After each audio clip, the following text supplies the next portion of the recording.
ലോകം മുഴുവൻ ഇന്ന് വനിതാ ദിനം ആഘോഷിക്കുമ്പോൾ ജീവിതത്തിന്റെ അടിത്തട്ടിൽ നിന്നും ഉയർന്ന് സ്വന്തം വാക്കുകൾ കൊണ്ട് സമൂഹത്തിന്റെ അനീതിക്കെതിരെ ശബ്ദമുയർത്തുന്ന സ്ത്രീകളെ നമ്മൾ ഓർക്കേണ്ട സമയം കൂടിയാണിത്. തിരുവനന്തപുരം ചെങ്കൽച്ചൂളയിൽ നിന്നുള്ള എഴുത്തുകാരിയും സാമൂഹിക പ്രവർത്തകയുമായ ധനുജ കുമാരി അത്തരത്തിലുള്ള ഒരു ശബ്ദമാണ്. പല ജീവിതങ്ങളുടെയും കഥകൾക്ക് വാക്കുകൾക്ക് നൽകിയ എഴുത്തുകാരി. തിരുവനന്തപുരം നഗരത്തിന്റെ ഹൃദയഭാഗത്തുള്ള ചെങ്കൽച്ചൂള, പല കഥകളും പല ജീവിതങ്ങളും ചേർന്ന ഒരിടം. അവിടെ നിന്നാണ് ഒരു സ്ത്രീ തന്റെ ജീവിതത്തിന്റെ വേദനകളും പ്രതിഷേധങ്ങളും വാക്കുകളാക്കി എഴുതി തുടങ്ങിയത്.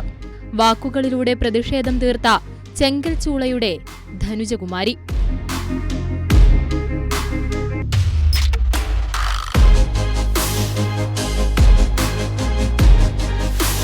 ജീവിതത്തിന്റെ കാഠിന്യം അടുത്തറിഞ്ഞ ഒരു സ്ത്രീ. ധനുജകുമാരിക്ക് എഴുത്ത് വെറുമൊരു സാഹിത്യ വഴി മാത്രമായിരുന്നില്ല, മറിച്ച് അതൊരു പ്രതിഷേധം കൂടിയായിരുന്നു. ചുറ്റുമുള്ള മനുഷ്യരുടെ കഥകളെ കേട്ട് അവരുടെ മൗനങ്ങൾക്ക് ശബ്ദം നൽകി അവരുടെ കണ്ണാടിയായി മാറിയ ഒരു സ്ത്രീ. ആ കണ്ണാടിയിൽ നിരവധി പെണ്ണുങ്ങളുണ്ട്.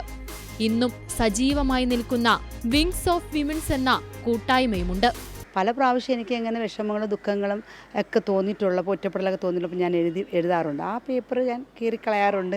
അത് സൂക്ഷിച്ച് വെക്കണമെന്നോ, നാളത്തെ ഇതിൽ ഇതൊരു പുസ്തകമാകുമെന്നോ, അല്ലെങ്കിൽ ആ ഒരു പുസ്തകത്തിൻ്റെ ഒരു രചിതാവായി ഞാൻ മാറുമെന്നോ ഒന്നും എനിക്കറിയില്ല. ഒരിക്കലും എനിക്ക് ഒരാൾക്ക് അവകാശപ്പെടാൻ പറ്റില്ല എൻ്റെ ചെങ്കൽച്ചൂളയുടെ കിട്ടുന്ന പുരസ്കാരം. സമൂഹം പലപ്പോഴും മൗനം ആവശ്യപ്പെടുന്നിടത്ത് വാക്കുകളിലൂടെ പ്രതിഷേധം രേഖപ്പെടുത്തുകയാണ് ധനുജകുമാരി. ഒരു സ്ത്രീയുടെ ശബ്ദവും ചെറുതല്ലെന്ന് തെളിയിച്ചു. അവർ പോരാടുകയായിരുന്നു സ്വന്തം ജീവിതത്തോടും സ്വന്തം സമൂഹത്തോടും, എന്തിനേറെ സ്വന്തം ഇടത്തിലെ മനുഷ്യരോടും. അതും ചെങ്കൽച്ചൂളയിലെ ധനുജകുമാരിയായി. രാജാജി നഗറും ചെങ്കൽച്ചൂളയും ഒന്നാണല്ലോ.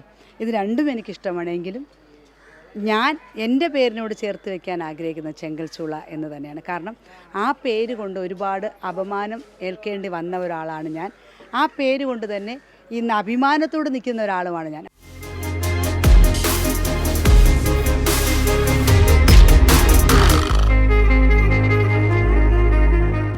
ചെങ്കൽച്ചൂളയിലെ ഈ ചെറുവഴിയിൽ നിന്നുയർന്ന ശബ്ദം ഇന്ന് പലർക്കും ഒരു വലിയ പ്രചോദനമാണ്. സ്വന്തം ജീവിതം തന്നെ കഥയാക്കി മാറ്റിയ ഒരു സ്ത്രീ. ഈ വനിതാ ദിനത്തിൽ ഇവരെ എങ്ങനെ ഓർക്കാതിരിക്കും? ക്യാമറ പേഴ്സൺ ആശ്രയിക്കൊപ്പം ദിൽന ദിനേശ്, കൈരളി ന്യൂസ്, തിരുവനന്തപുരം.